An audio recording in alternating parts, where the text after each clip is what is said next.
Morning. Please mute your microphone until you're asked to speak. It's disturbing to the meeting. Thank you.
Ah, tapó.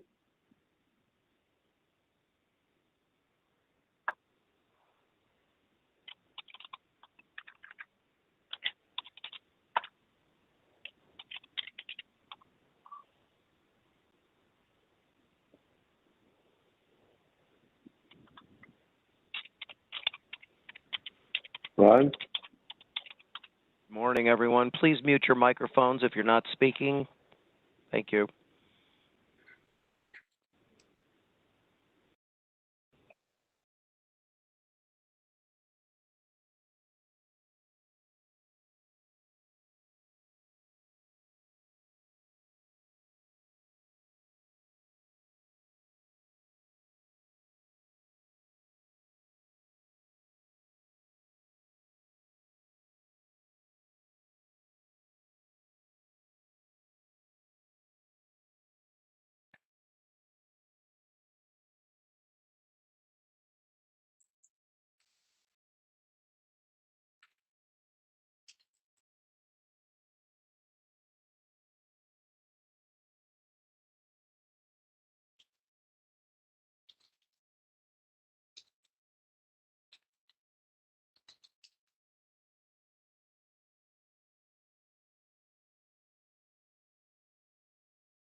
Maurice?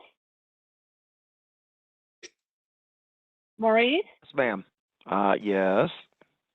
Just doing a sound check on the AirPods instead of the headphones. So, Oh, yeah. good. He's coming in loud and clear.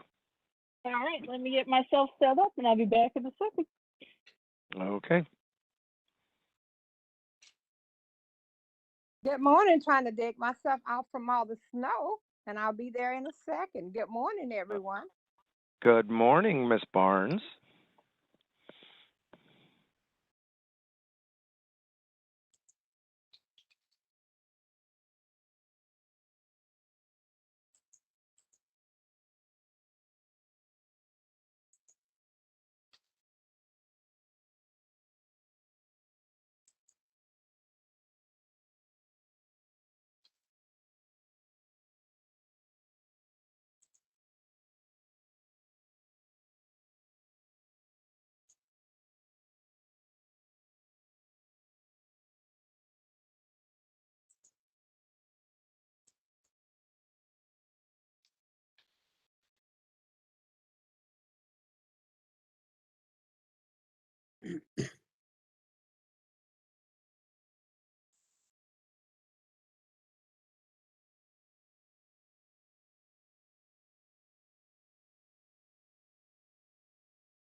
Maurice, can you hear me?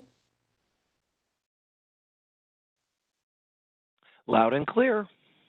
Great, thank you. Good morning. Good morning.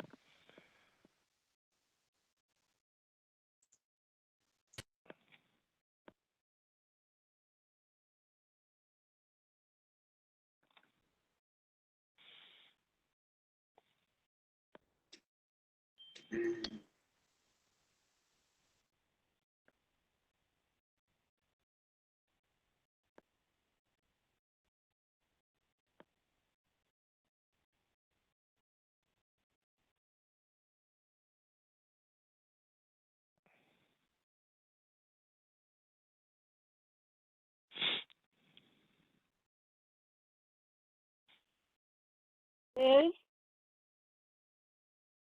Yes, good morning. good morning. I am on my third sinus infection, hon. So if I start getting froggy, will you step in for me to read? Oh, absolutely. Yes, no problem. Okay, thank you. I think I'll be okay, but just, plan B just in case. Great. Thank you.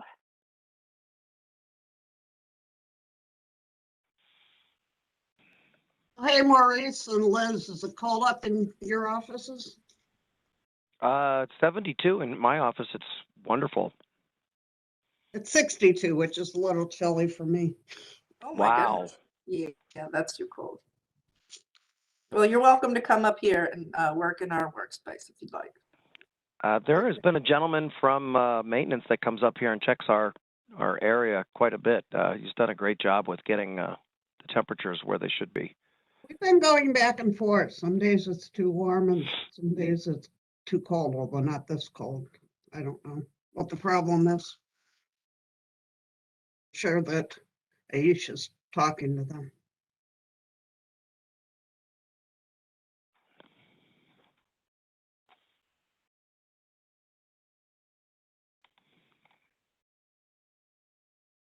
All right, good morning, everyone. It's 9:30. Go ahead and get started, Liz. Morning. Thank you. Let's see if I get my video going. Good morning. My name is Liz Kukla. I'm the Secretary of the Board of Zoning Appeals. I'm going to read the preamble for you this morning. This January 24th, 2022.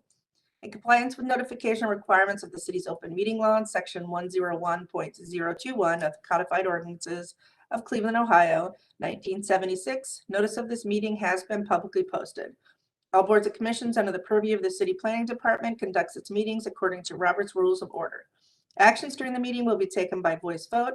Abstentions from any vote due to a conflict of interest should be stated for the record prior to the taking of any vote. In order to ensure that everyone participating in the meeting have the opportunity to be heard, we ask that you use the raise hand feature before asking a question or making a comment. The raise hand feature can be found in the participants panel on the desktop and mobile version and activated by clicking the hand icon. Please wait for the chair or facilitator to recognize you and be sure to select unmute and announce yourself before you speak. When finished speaking, please lower your hand by clicking on the raise hand icon again and mute your microphone. We will also be utilizing the chat feature to communicate with participants. The chat feature can be activated by clicking the chat button located on the bottom of the WebEx screen. Please note that call-in users can unmute by using *6. All meeting activity is being recorded via the WebEx platform. These proceedings are also being live streamed via YouTube for public view. We have provided a link to the meeting for those who wish to speak on a particular case via our website and email. All requests to speak on a particular matter have been considered. We've also received emails from those who have provided written comments on a particular matter. Back to you, Madam Chair. Thank you. Let's call the roll. Ms. Barnes? Ms. Barnes, good morning. Good morning. Ms. Brown? Present. Ms. Vape? Happy Monday, and I'm here. And Ms. Britt? Here. Madam Chair, we have a quorum. All right. What's next? Okay. All right.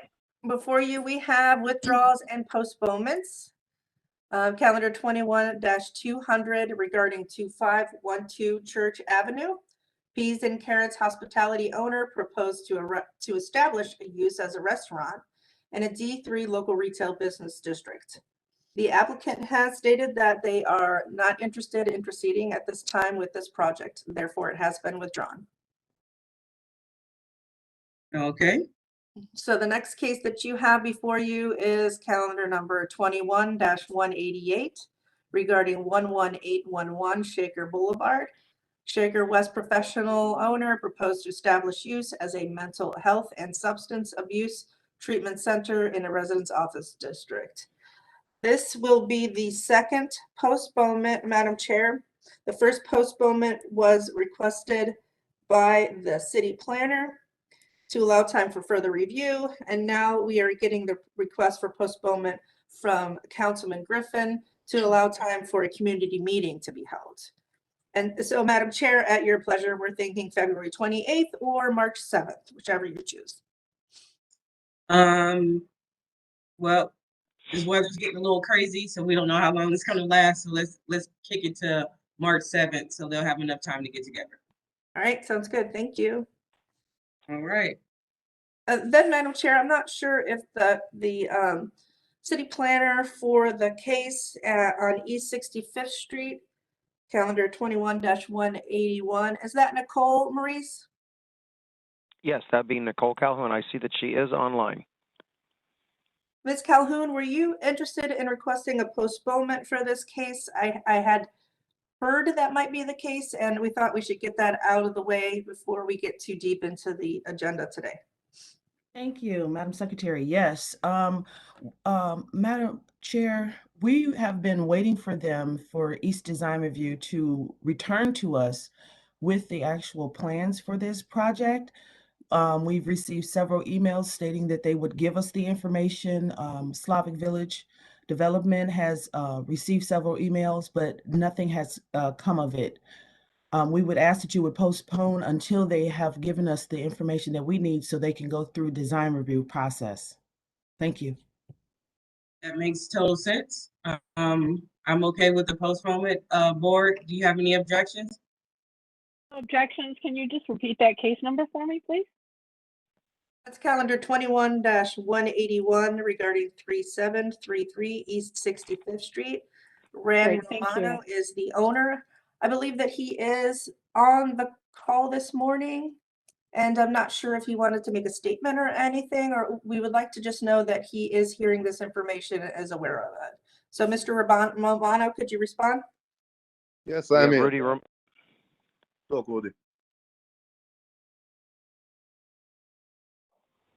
You broke Hi, up. my name is Rudy. I'm Ron's brother. May I speak, please? Go ahead. Hello. Yeah.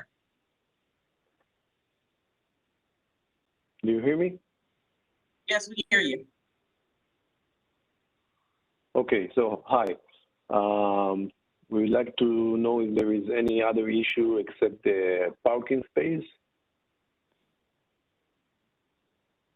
Okay, Madam Chair, what I can do is send the contact information to Mr. Romano. I'll send an email including both Mr. Romano and the city planner so that they can connect on the issues that the city planner, Ms. Calhoun, would have and would like to discuss with him. Great idea. I was going to suggest that myself. All right. Yes. So, Mr. Romano, you can work with Ms. Calhoun, and she'll make sure that you know everything you need to have before your case comes up. So, what date do we have for them, Liz? Again, as with the last one, 30 days would be February 28th. 30 days plus 7, which of course I can't do the math off the top of my head, is March 7th. Ms. Calhoun, do you think 30 days is long enough, or do you think it might need more than that? Well, So you want us to speak with the city planner and solve the issues, or what? Yes. So we're just trying to get you a date to come back. Yeah, I believe we can do it in 1-2 days. We just need. We think we have a good solution, and we think the city will accept that. Ms. Calhoun? Madam Chair, with that said, we can go for the February date then. Okay, thank you. It'll All be right, Liz, February 28th then. Okay. Okay. Madam great. Chair, this is Lori Wagner. I'd like to bring up a matter. For case number 21-192, there has been some discussion as to whether the decision of Planning Commission, which is being appealed, was actually a final order or not. And I know the appellant's counsel tried to contact me on Friday. I was unable to talk to them because I'm in the middle of a very pressing project. So I guess they brought up maybe some good points. I don't know. I need to review the transcript and do some legal research. So could I ask to have that case continued rather than dismissed? That's 21-192. Yeah, the appeal of the decision. Yeah. Well, yeah, if there was no decision, then there's no. I'm not sure. Yeah, that's what I mean. So if you have to figure that out, we don't want to talk about a case and we're not clear. So that's fine. Okay, thank you. Welcome to the postponement day here at BZA. There we go. So what date do we have for that Well, list? Madam Chair, we have Tony Coyne with his hand raised. Okay. Yeah, Madam Chair, I just wanted to note that I'm not sure how this became a question. The matter went to the Planning Commission. There's a bit of a history with this, but the motion form was filled out and a decision was made, and it was not approved by a 4-2 vote. The motion says that it failed, and we filed pursuant to the ordinances. So we think it's ripe for appeal at this time. The motion form was filled out on the date of the hearing, which was November the 5th of 2021. A motion was made to approve the plan combined with some changes that were recommended that the applicant agreed to make. There were 6 members of the Planning Commission present. 2 voted in favor of it and 4 voted no. So I don't know how it's not a final order. That's the question we need to determine, and the motion was made and failed. There was no, I need to review the exact wording and the Planning Commission rules to see. Not ready to say at this point that the Board of Zoning Appeals has jurisdiction. I understand the points Mr. Coyne is raising, and I want to look at those, but I just have not had a chance to do so for this morning's meeting. Can we get a date certain as soon as possible? Because this was part of a settlement in court, and that's pending still. And we keep getting contacted about when it will be heard by the city. There's a I did not know there was a case in court, and that's further reason to take a look at it and let me check it out. But as soon as you can get them back on the agenda, we'll get that done. All right. Okay. Well, if they need to get back on the agenda, what date can we give them, Liz? So, Madam Chair, we could do some jumping through hoops and get them on February 7th. We already have a pretty full agenda for that day. And as you know, we could have postponements and such or withdrawals. So the date after that would be February 14th. Well, considering this is an appeal, sometime they, go a little longer. So let's put them on the 14th agenda. And if we need to, then we'll see them on the 14th. I don't know how this is going to shake out. All right, I will keep that one light as well. Thank you. Thank you. All right, thank you, Ms. Wagner. Do we have any cases left? We do. Okay. We do. Yeah. And I know we have the Councilman Griffin here. I think I did see him at one point. So we need to go to his case for Britt Ogle. Yep. Let me flip back here. I thought Councilman Griffin's case was postponed. Britt Ogle. We have Britt Ogle. Britt Ogle. Britt Ogle. Oh, Britt Ogle. Yeah. Yes, I'm sorry. Forgot about that. Okay. All right. So, as a courtesy to the councilman, we will be hearing cases for which he is present. And we have a BZA bundle today for that. So that's calendar number 21-194 and calendar number 21-195.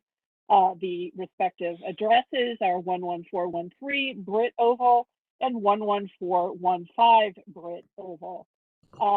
Entrada Woodland Heights SLT owner proposes to erect a 2-story frame single-family residence with an attached garage and open deck above the garage in a B1 open space and recreation district. The owner appeals for relief from the strict application of the Cleveland Codified Ordinances as stated in the agenda and the public record. And it appears we have mostly setbacks. We have some glazing issues. Of note on case 194, is the file heard and approved with original setback information on December 20th of 2021 for both of those items. So that's the only highlighted bit of information there. So with that, to my colleague, Ms. Brown, for the oath. Thank you. I am swearing in all who are present for this case. Do you swear or affirm that the testimony you're about to give is the whole truth and nothing but the truth? Please raise your hand. Reply, I do. State your name and your address, please. I do. Andrew Gottlieb, Key State Homes, 3187 Old Brainerd Road, Pepper Pike, Ohio, 44124. I do. Blaine Griffin, 11810 Larchmere Boulevard, Cleveland, Ohio. I do. Gary Neola, Cornerstone Architecture, 1151 Sherbrooke Drive, South Russell, Ohio.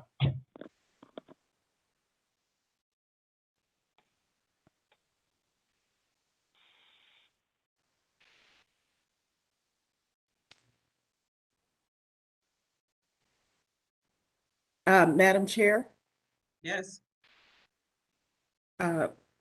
all are sworn in.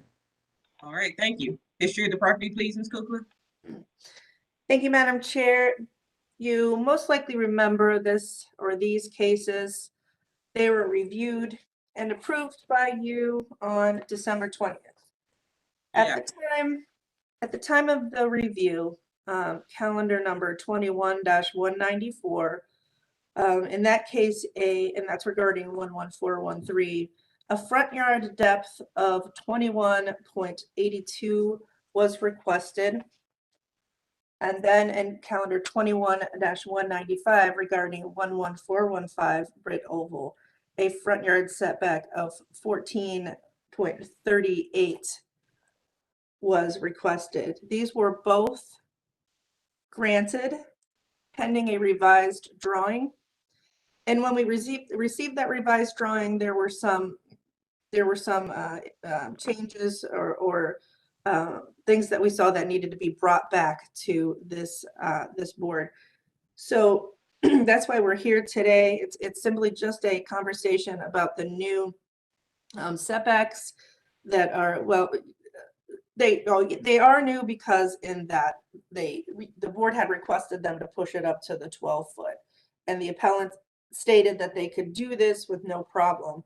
But I guess as they began to revise the drawing, it was apparent that because of that angling of the street, that it wasn't going to be quite possible. So that's what we're here to talk about today, and that's what you have in front of you, the updated site plan. I think that's the synopsis. Madam Chair, back to you. All right, thank you. Legal standard, please.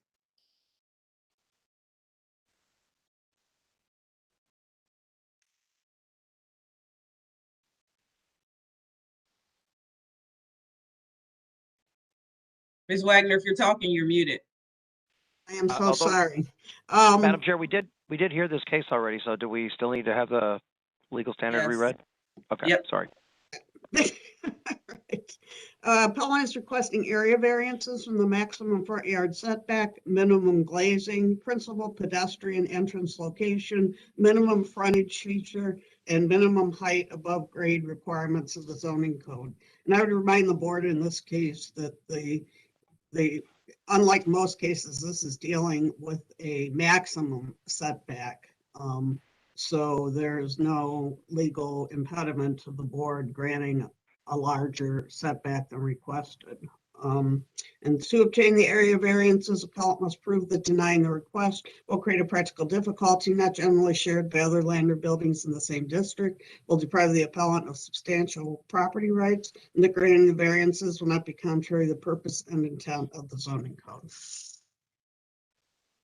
Great, thank you. Mr. Neola, are you going to be the spokesperson? Sure, I'm more than happy to. So if we look at that site plan, we've got the reason in the previous meeting we thought we were within meeting the zoning ordinance was that we had on the 11415 Britt Oval plan, we had the maximum setback of 12 foot to the porch column, which as in the townhouse code, apparently that is not the setback point. It's actually the living space, which so for us to move the living space into the maximum setback of 12 foot would do two things. One is it would put the porch column over the top of the 5 foot utility easement that's along the right of way. And the second part is we also need a storm line for drainage to, and we show a yard drain right at the southwest corner of the 11413 Britt Oval unit that has to pass through without going into the utility easement. So our porch column is still 12 foot from the right of way, which is at what we would say the maximum setback. However, we can't make it qualify to be the living space given the conditions on this site.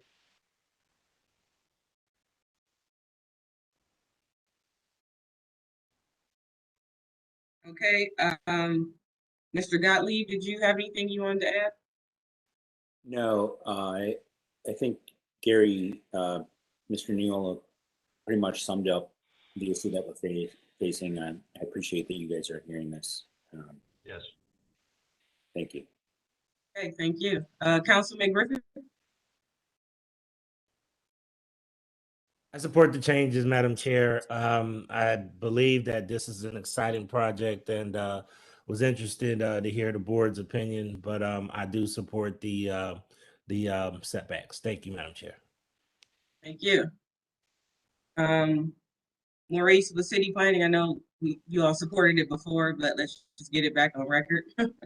Yes, Madam Chair, Maurice Rowland, City Planning, we 100% support this. The utility easement is what's causing the problem here, and they've slid the building as far forward as they possibly can to meet the setback requirement, but it's still, they need a little bit further depth on the 11415. So we support this change. Right, thank you. I'll open it up to my board for any further questions or a motion. Madam Chair, unless any of my colleagues have questions, I'll go ahead with the motion. All right then. With the full support of City Planning and the support of Councilman Griffith, we've seen this before. We know that they're dealing with some constraints with regard to the easements and the utilities and all of that. And so it's a bit of a challenging situation that they seem to have problem solved. And I think we're happy to give them the variances they need to make the changes necessary so they can move forward with this project. And I would echo Mr. Griffin's sentiment that this does look like an exciting project, and we will anticipate it seeing coming to fruition. So with that, I motion that we go ahead and approve all these variances. Thank you. Can I have a second? This is Member Brown. I second. Ms. Barnes, I'm sorry, Ms. Brown with the second. Go ahead and call the roll, Ms. Kukla.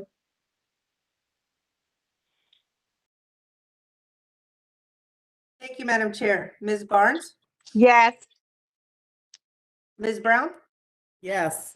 Ms. Day, Yes. Ms. Britt. Yes.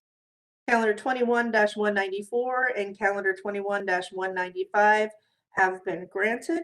They will be ratified next week, and we will send the appellant a letter. Thank you very much. All right. luck Thank to you you. for adjusting and coming back. Good luck with the project. Thank you. Thank you. Madam Chair, we have Councilman Harsh. Actually, first, I believe this is his first Board of Zoning Appeals meeting as councilman. Oh, So yeah, if we can go to his case next. yes, welcome, Councilman. All right, go ahead, Alana. All right. Welcome, Councilman. Thanks. So, yeah, good to see you. Welcome to Boza. So this is calendar number 21-202 at 5001 Memphis Avenue. Regina Concellier, owner, proposes to install a 6-foot-high wood privacy fence in an A1 local retail business district. The owner appeals for relief from the strict application of the Cleveland Codified Ordinances as stated in the agenda and the public record, of which there is one. With that, I will pass it along to Ms. Brown for the oath. Thank you. I am swearing in all who are present for this case. Do you swear or affirm that the testimony you're about to give is the whole truth and nothing but the truth? Please raise your hand and reply, I do. State your name and your address, please. I do. Chris Harsh, 1601 Merle. I do. Cheryl Wilcher, 5005 Memphis Avenue.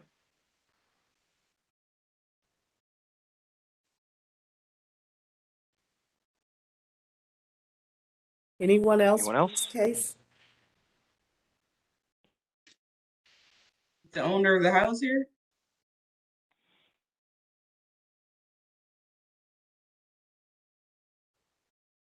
I do not see anyone else. I do not see Regina on the call.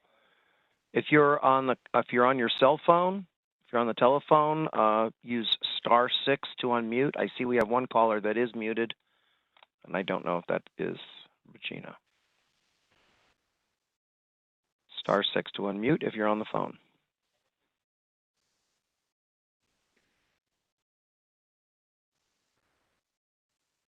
Okay, do we have any more cases today, or is this the last one? Yes, we have one more. Okay, we'll put this. Is Miss Wiltshire, you're just a neighbor? Yes. Okay, you're not the owner, okay. Or No. you're not acting on behalf of the owner. Okay. No, I'm not. Just wanted to check. Madam Chair, did you want to move on and then maybe loop back? Yeah, we will pause this and give them the owner enough time to get on while we're moving through other cases. Okay. And if she's not here, we'll handle that. Okay. Councilman Harsh, if you want to stay on, we're just going to go back to another case and see if the appellant shows up for this one, okay? I'll be here. Holler at me when you're ready. Okay. Great, thank you. Okay, so we're going to move on to calendar number 21-201 at 3979 East 131st Street, 3779 East 131st Street, LLC. Owner proposes to establish use as a daycare center in an A1 one-family residential district and a C1 local retail business district. The owner appeals for relief from the strict application of the Cleveland Codified Ordinances as stated in the agenda and the public record, of which there are 4. And with that, to Member Brown for the oath. I am swearing in all who are present for this case. Do you swear or affirm that the testimony you are about to give is the whole truth and nothing but the truth? Please raise your hand and reply, I do. State your name and your address, please. I do. Rob Denteman, 14837 Detroit Avenue, number 340 in Lakewood.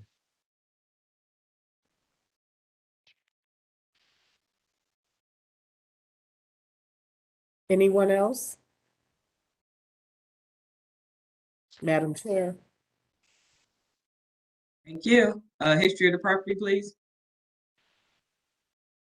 Thank you, Madam Chair. Excuse me. And this property was originally zoned general retail in 1929. In 1981, it was placed in local retail business district. In our records administration office, I found that in 1922, a permit was issued to erect a one-story stores building. And then in the recent history in our Acela system, I found that the previous owner applied for a daycare or a permit to establish use as a daycare in 2015, but that permit was never issued. The status was stated as closed and non-compliant. And that's all that I have, Madam Chair. Thank you. Legal standard. Thank you, Madam Chair, members of the board. Appellant is requesting area variances from the screening and landscaping requirements of the zoning code, as well as permission to operate a daycare center in a residential district. And I would note just part of this is in a residential district. The front part is not. To obtain the area variances, appellant must prove that denying the request will create a practical difficulty not generally shared by other land or buildings in the same district, will deprive the appellant of substantial property rights, and the granting the variances will not be contrary to the purpose and intent of the zoning code. Pursuant to section 33702G3 of the zoning code, the board, after public notice and public hearing, may approve a daycare use in a residential district if it finds that adequate yard spaces and other safeguards to preserve the character of the neighborhood are provided, and if, in the judgment of the board, such building and use is appropriately located and designed and will meet a community need without adversely affecting the neighborhood.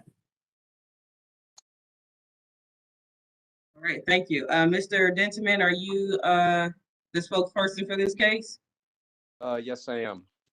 Okay, go ahead. All we're attempting to add is just a small area, playground area. I guess we've already got the daycare in the facility, but by this parking lot area, this small area on the side, did not allow us to do the playground area that we need to, one, develop the daycare center to its full potential, also to offer more amenities and so forth to the neighborhood, to allow people to bring their children there. I don't think it would devalue the neighborhood in any way. I think it would enhance the neighborhood because it provides a service that folks around there need. Also, the idea is to kind of service middle and lower class individuals. Again, I think it would be a benefit to the community at large, and I don't think that it would cause a problem with the community itself. And I think it meets the definition that it would devalue our ability to operate as a daycare, because a playground area and an area for kids to go outside and to exercise and to be part of the education, I think that would devalue the ability of the daycare to operate. So I don't think that we've met the standard that we do need to ask for this variance. I don't think it would cause an overwhelming burden on the community. Okay, so can you go through the variances you're asking for today?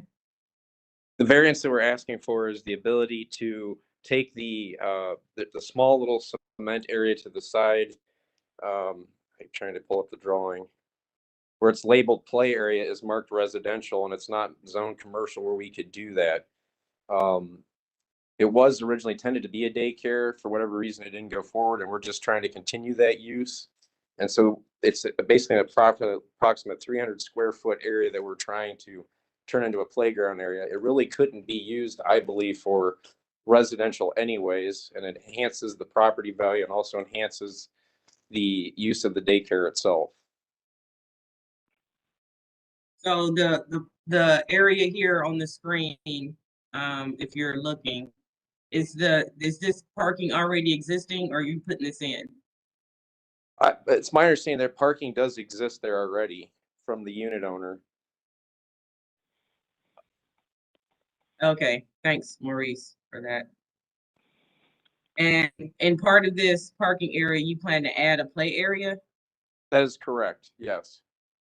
Madam Chair, you could see it in the aerial in the back of the property there. Yeah. And Madam Chair, just to go over the variances that are actually being considered here, they need to yes. screen the trash dumpster, which, as you can see in the drawings, it's not properly screened. They need to provide details for their landscaping. There also needs to be a landscape transition strip behind the play area where it's adjacent to the residential property next door. Right now, they're just showing lawn area. It needs to be there needs to be some kind of landscaping in there, and there's no details on that. So those are basically summing up the variances that are actually being requested here. Besides the use of a daycare in a residential, we 100% agree that the daycare on this location is absolutely fine. It's actually where we want to see daycares is on a more major commercial street like East 131st, and they're only here because the tail end of the parcel, which I guess would be north, but I'm not 100% sure, happens to be in a residential district. So we 100% think that the use is appropriate. We just need to have the trash dumpster screened and some more details about any kind of landscaping. Okay, Mr. Denderman, you understand that? Yes, yes, we will take care of that. Absolutely. Okay. Board, any questions or comments? If not, I'll entertain a motion. I think we're good. It gets the support of city planning. That's always great. The appellant seems to understand the items that we are looking to have. And so we're going to need to have those submitted to us before we ratify this, sir. So we're essentially going to motion and then vote to approve this today. And then what you'll need to do is submit to us a plan for how you're going to screen the dumpster, your landscape plan, and then essentially a detail sheet of the plant materials that will go into that landscape plan. And you'll submit those to our secretary, pending approval, which I'm going to motion for now. Okay? Okay, thank you. All right, with all that being said, Madam Chair, I move that we go ahead and approve the variances stated in the agenda, and with the support of city planning. And, you know, I think we're looking forward to having another daycare in the neighborhood. All right, thank you. Can I have a second?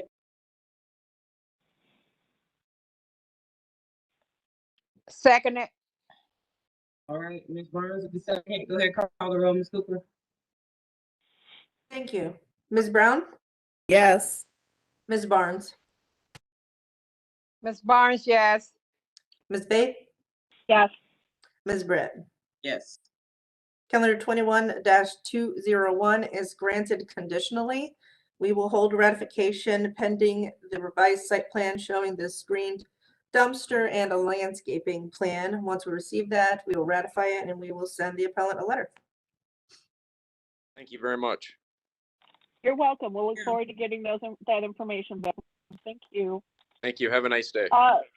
You as well. Back to the previous case, Madam Chair. Yeah, Maurice, did anyone else sign in since we've been the other case? There are two call-in users. Of course, I don't know their names. I do not see a Regina, but again, let me just let everyone know that if you are on the telephone, hit *6 to unmute yourself if you are here for this case. Madam Chair, I was able to contact the applicant over the phone. He did state that he didn't receive the link, so I sent it to him again. So if we can give him a couple more minutes and to see if he can log in, that would be okay. Okay. Madam Chair, yes. how about if we go to old business? Old business. Yep. Yeah. Because I think we have something to discuss on there.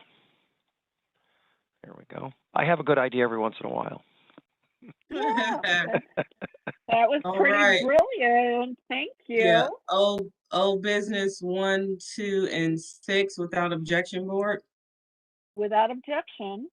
Oh, Madam Chair, I apologize. Number 6 is the case, one of the cases that we'll be discussing. I should have highlighted it a bit different. You should have not highlighted it. I should have not highlighted it. Yeah, sorry. I'm too conditioned to look at the highlight and not the word, so my fault. So there, yeah, exactly.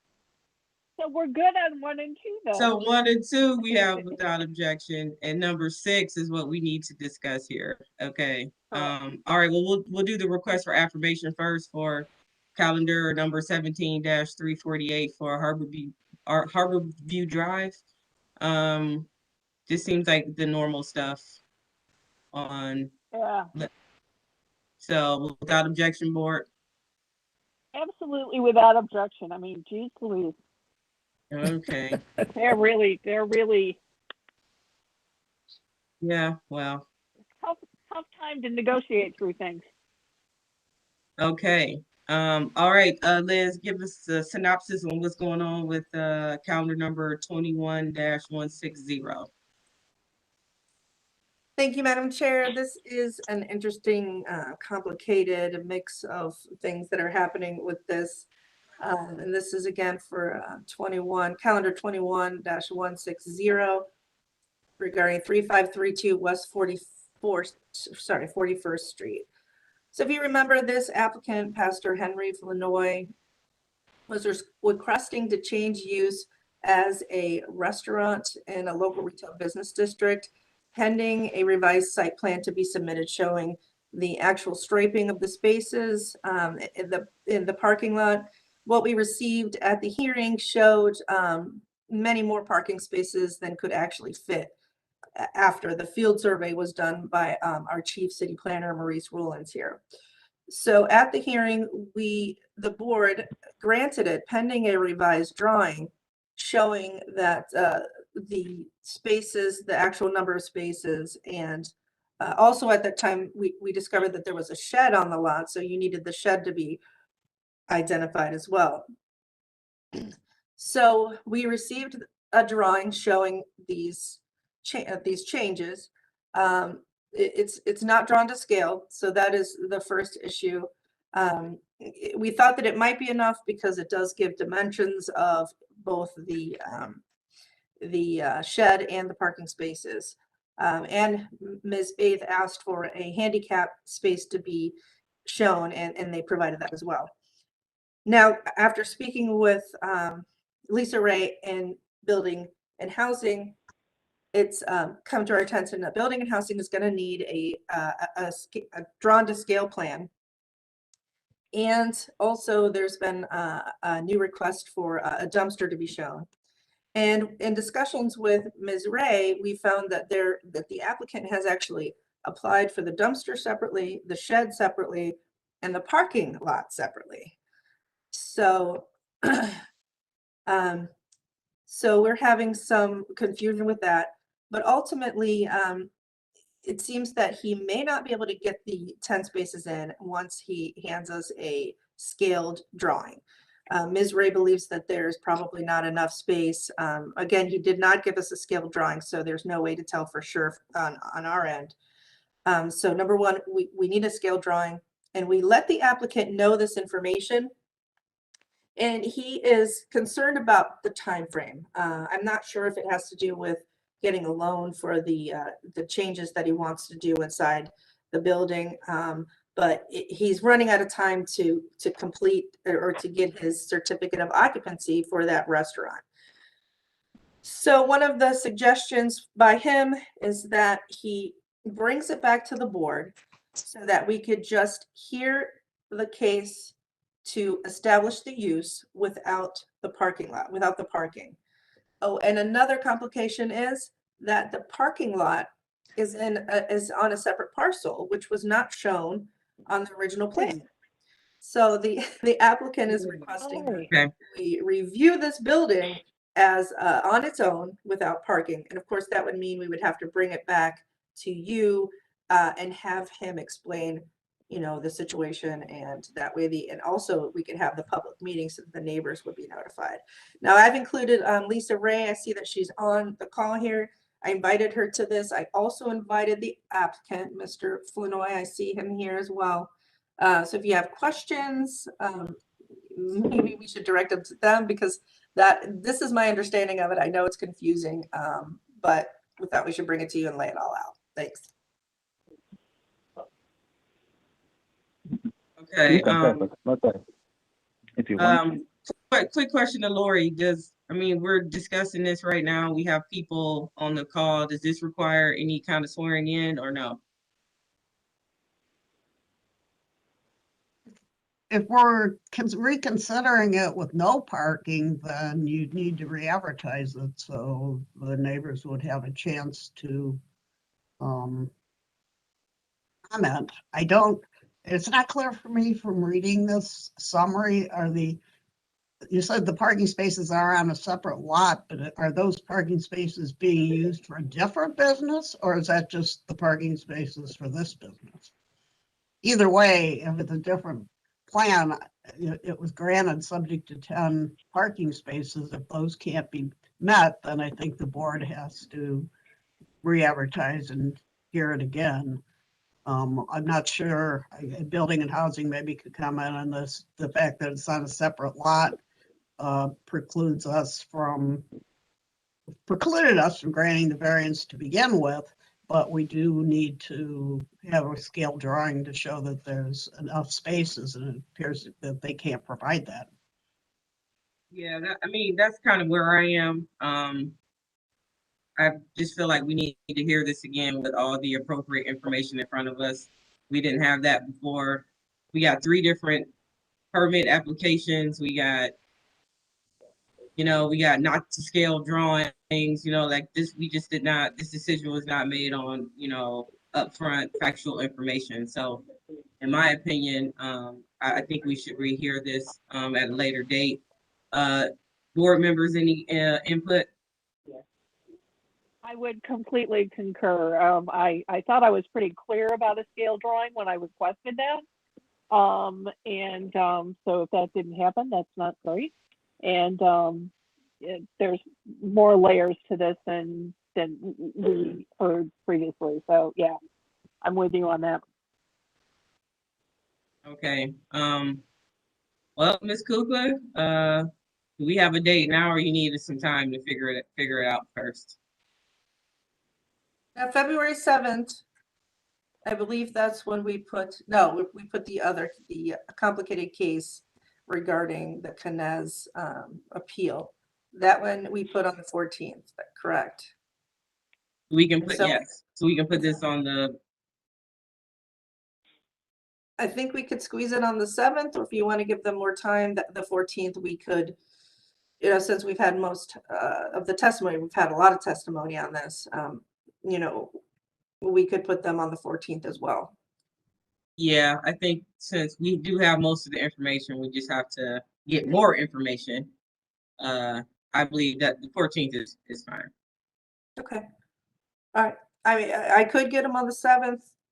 There's still some room. I would have to send out the notices today. No, we'll leave it on the 14th. Okay. Thank you. And I think I just received a phone call from the applicant for the other case. You'd like me to call him back? Hold on one moment.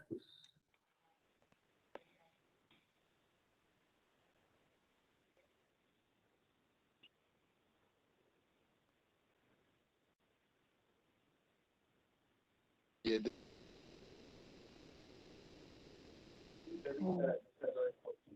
Okay.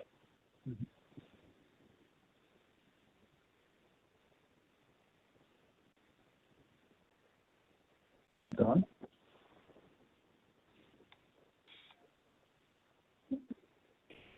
Maurice, do you want to flip back to the Memphis case? Sure. And I would like to point out that we did send a link to the email address that we had on file for this case. I don't know whether, there was a typo in the email or whatever, but we did attempt to send out a link. Yeah, I believe you. I don't know what happened, but technology is not perfect. We'll give it a couple more minutes, but yeah, I'm not gonna hold up our whole time here if they're not prepared. So He says that he's on here already. If he could unmute himself and let us know.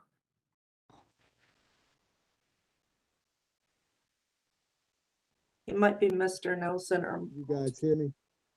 Yes. Barely, it's very, very faint. Yeah, I can't hear him really.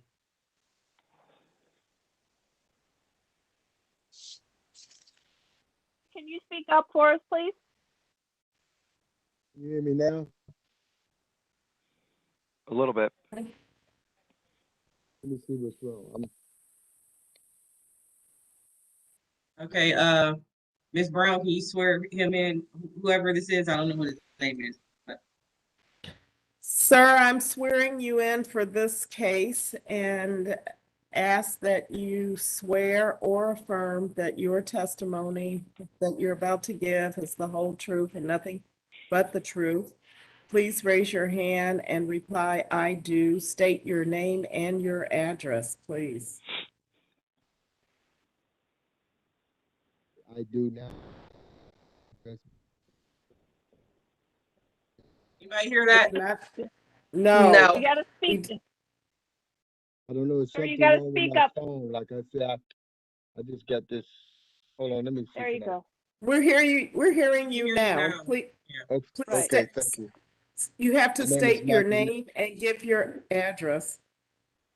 Michael Nelson, 1255 East 84th Street, Cleveland, Ohio, 44103. And Madam Chair, we do have authorization for Michael Nelson to represent the appellant in this case. I believe this is Mr. Michael Nelson on the call right now, right? Okay. All right, Mr. Nelson, we're here for the defense case, so go ahead and present your case.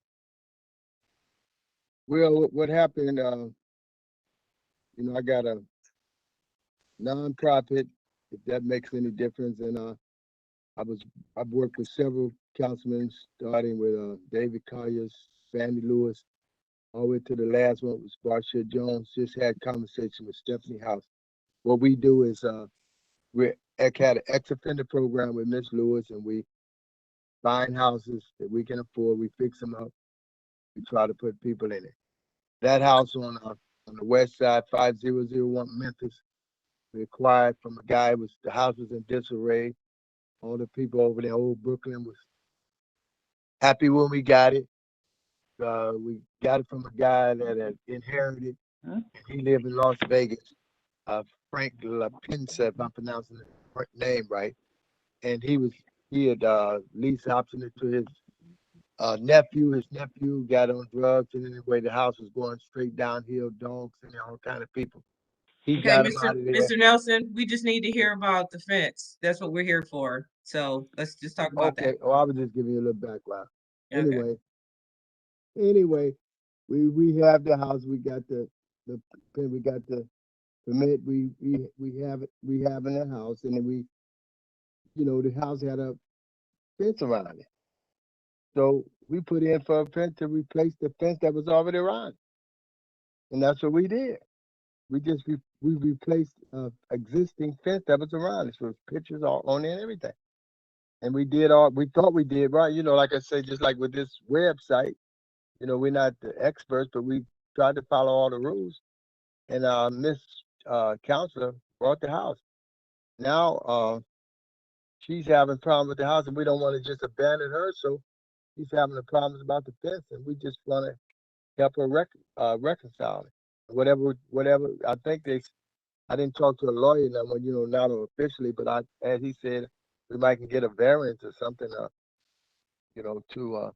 keep the fence up. She spent a lot of money, but we got the fence up. And like I said, it was existing fence there. I don't know the rules. I'm not a lawyer, but I wish you guys would kind of like maybe take a look at the property, how it was and how it is, and the fence, and see that it was a fence there. Okay, Maurice, so it's the case is that they put back a non-conforming like an illegal fence. Looks like that to me, yes. Is that why we're here? Okay, and so it's Yeah. already up. And no permits pulled either. Hold on, Michael. So were there no permits pulled either, or was just the positioning of the fence is too close to the sidewalk? Looks like to me, but.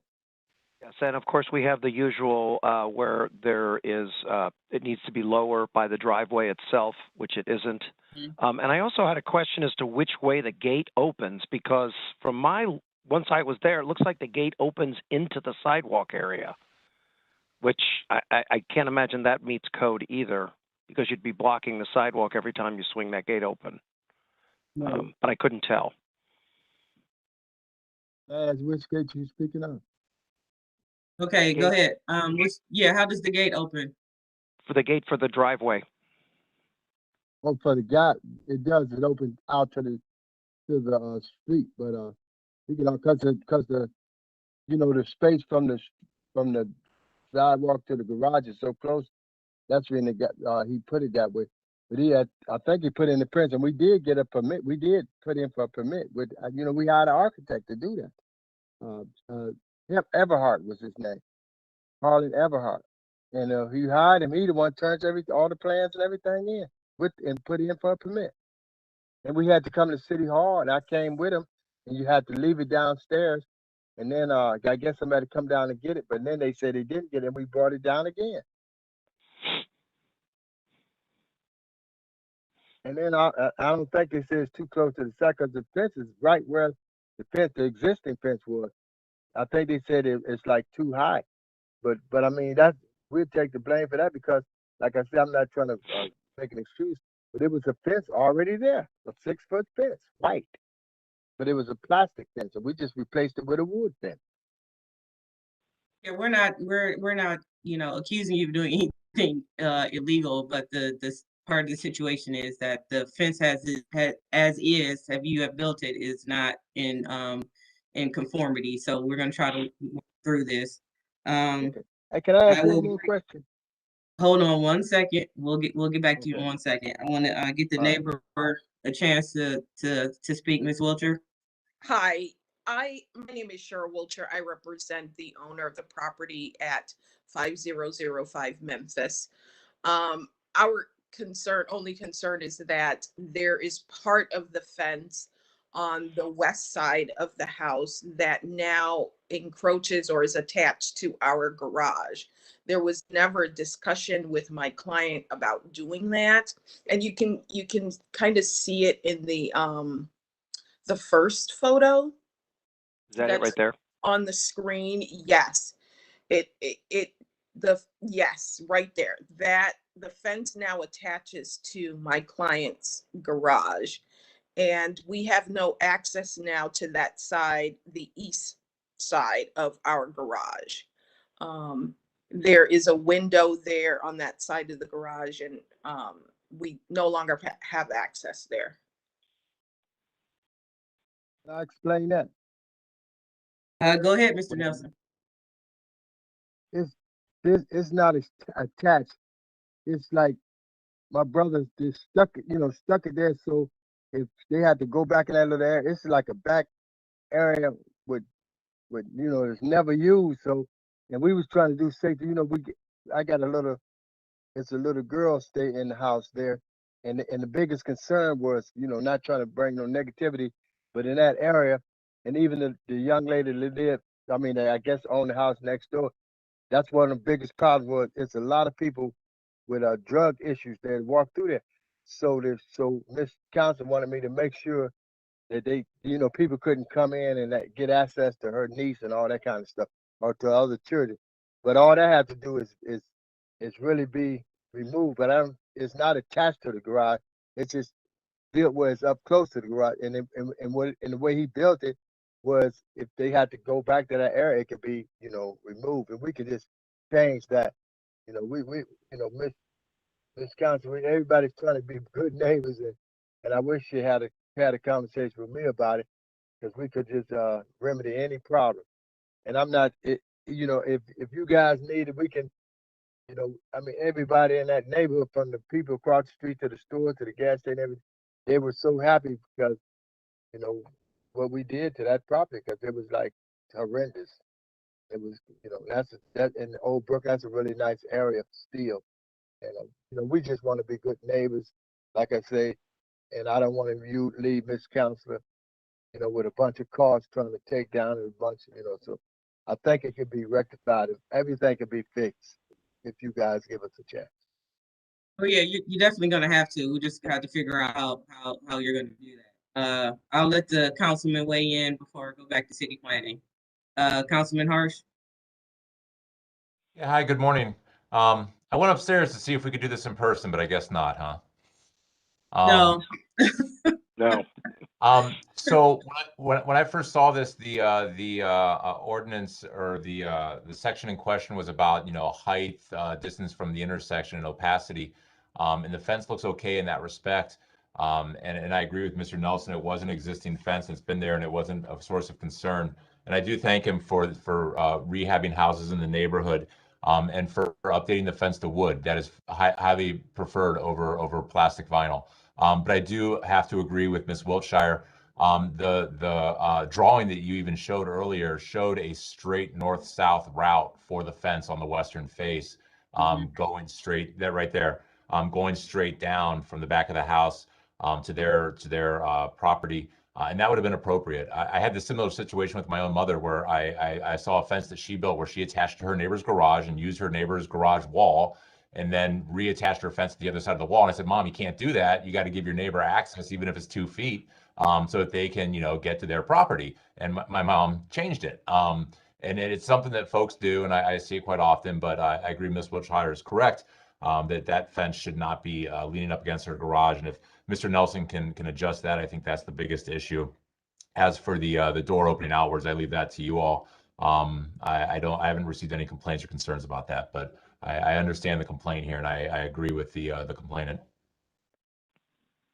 All right, thank you, Councilman.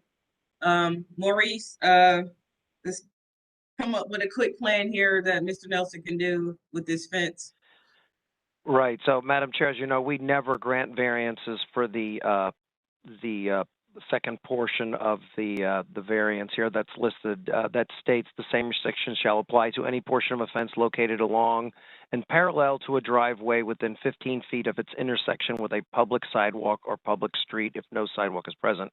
And that basically is saying that the fence area near the garage or adjacent to the garage, right, this piece right here where I have the mouse, can only be, I believe, 2.5 feet tall. Is that correct, Mr. Riccardi?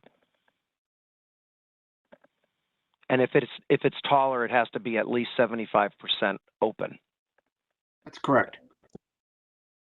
And that's the only thing change. Well, I am concerned about the fence for the garage swinging out into the sidewalk. But I also do see that it's very tight up against the garage. You would not be able to have somebody parked on the other side of the fence, which they're doing now, Right, if the doors were to swing inside. So we have changing the door to swing on the inside. We need to dog ear that corner so it drops to 2 feet. So, and that's so that anyone walking on the sidewalk will not get hit by anyone's backing up that can't see them coming due to the height of the fence. And and removing the piece that's attached to someone else's garage. We can't, those are the 3 things that need to be done. Is that correct, Maurice? That is correct, Madam Chair. Can I ask a question? Mr. Nelson, are you willing to do those 3 things? Yes, but I just wanted to ask one question. Sure. I mean, really got to. Okay, the first question, when you were saying about the fence, the height now, and it can be 75% clear, can we just take some of the wood out and put a screen there, you know what I'm saying, make it where you can see through there? Is that possible, make it 75% instead of cutting it down?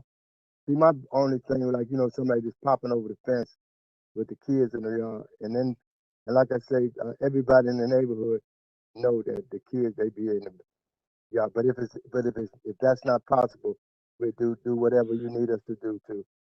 Okay, and then my last question is the fence swinging out.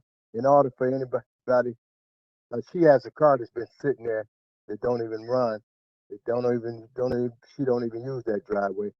But if they did, they had to get out the car, open the fence out, and then back in or either pull in and then close the fence. But whatever you guys need us to do, we'll do it. We are not trying to be in no trouble to nobody. Okay, well, those are the 3 things we need you to do. Okay. Let me ask, just confer with Mr. Riccardi, if they do in fact change the corner so that if they remove some of the boards so that it's 75% open and then maybe fill it in with chain link or some other kind of material, will that meet the code, Mr. Riccardi?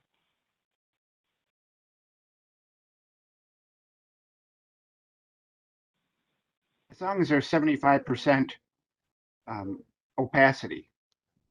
And code requires 75% opacity. So We can do that. you can't put a chain link fence there if you can't see through it. But, you know, it's a matter of judgment, except 75% is what the code says. Yes, we could do that. With chain link, plexiglass, we very creative with that. As long as it's the city satisfied, we can make it 75% compliant. Okay, Madam Mr. Chair, Nelson. this is Oh, Liz. go ahead, Liz. Could Maurice perhaps on this screen explain the area that would the dog area would need to take place, and also where the 75% transparency would happen? I think you'd have to show it on the site plan on the aerial, but I'm not sure if the appellant. I think it looks kind of confusing myself as well, but if you could show it to him. Yeah, Madam Chair, to Ms. Kukla. So I would think that everything to the left of the gate here on the picture would have to be down. It would either have to be 2.5 feet in height, or it would have to be 75% open. And then I believe on this side, on the other side, it also goes 15 feet as well. Is that correct, Mr. Riccardi?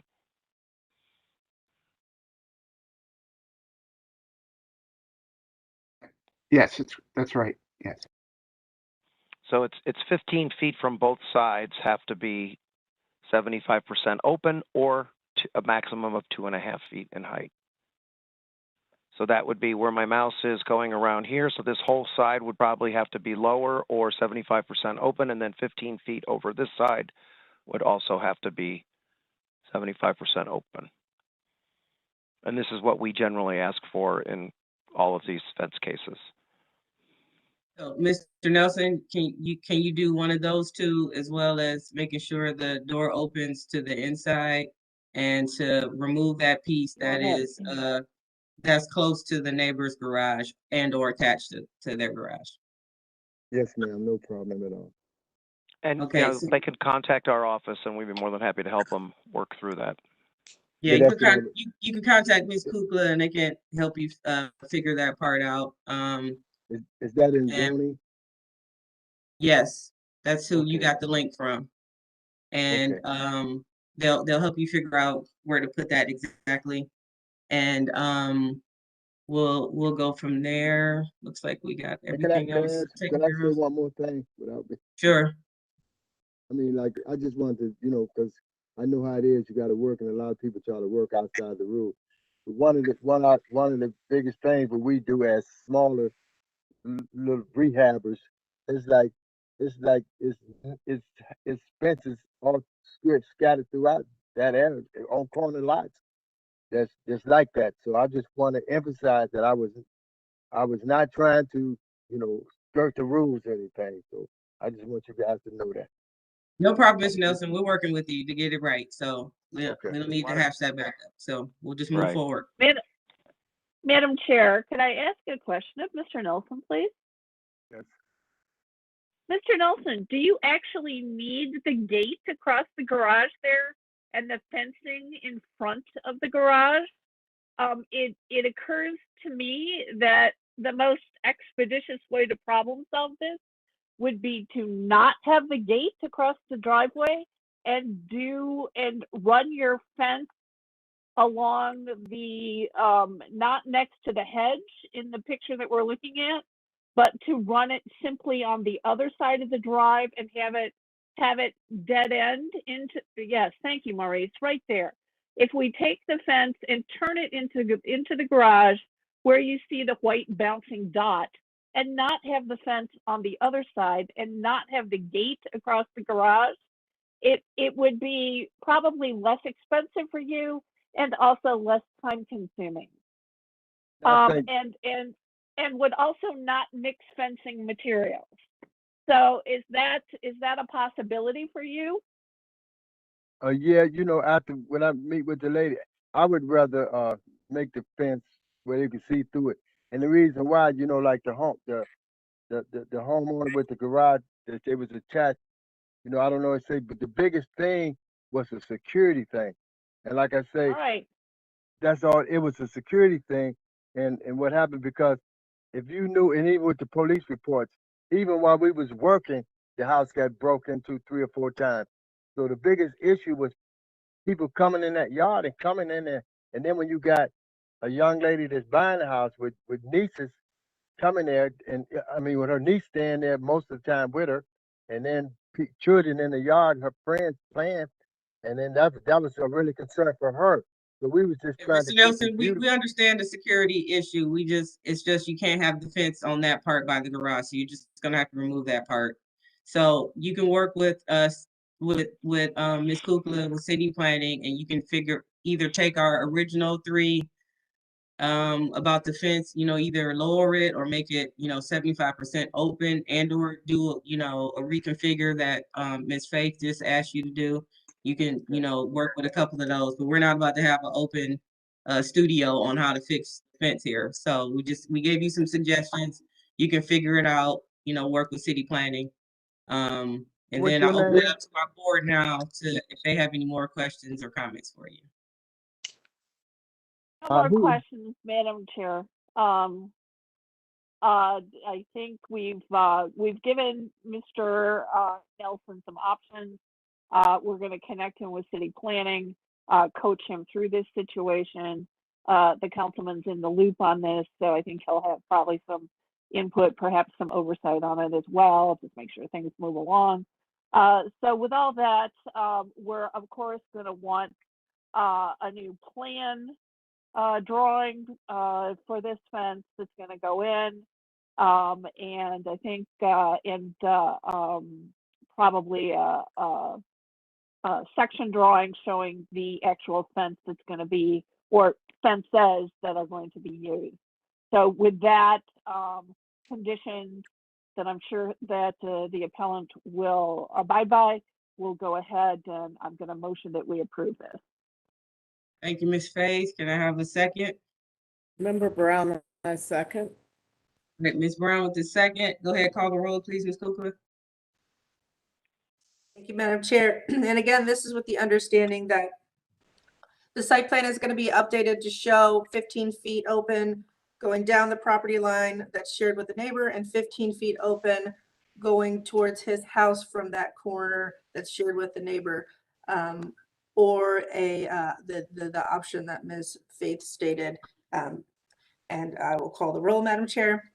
Ms. Barnes? Yes. Ms. Brown? Yes. Ms. Faith? Yes. Ms. Britt? Yes. Calendar 21-202 is granted conditionally, pending that updated plan showing those changes that the board would like to see. And once we receive that, it'll be ratified and we will send the appellant a letter. All right, thank you. Good luck, Mr. Nelson. All right, thank you. Thank you. All right, Good. Thank you, Mr. Nelson. thank you so much. I think that concludes Thank our you, day, Madam Councilman. Chair. It does. We are done. Yes, we are done. All right, All everybody right. have a good week. Thank you. Thank you. You too. Thank you, Madam Chair. Did you all see that we have a new director? What? Oh, No, yes. I haven't seen that. Oh my. Oh, Maurice, what is her name? I'm terrible with Joyce Wong. Joyce Wong. Thank you. Thank you very Oh much. my. She's Hey. currently working at Midtown She Development works at Corporation. Midtown Development Corporation now, but she'll be the new director. So February 14th, we were told, is her start date. What's her last name? Huang, Joyce. Huang. All right. The first name is Joyce. Yep. And Correct. and she's at Midtown now. Okay. Cool. Mm-hmm. All right. all right, everyone. Alrighty, See well. you next week. All right. Thank you, everyone. Bye-bye. Try to stay warm. Liz, real quick question for you. Is it just us yet? No, Mr. Mullins has to do that. Yeah. Yeah. it's just staff. It's just staff. Okay. Well, you're not recording anymore. It says we're live. Well, hold on a minute. Hold on. Yes, hold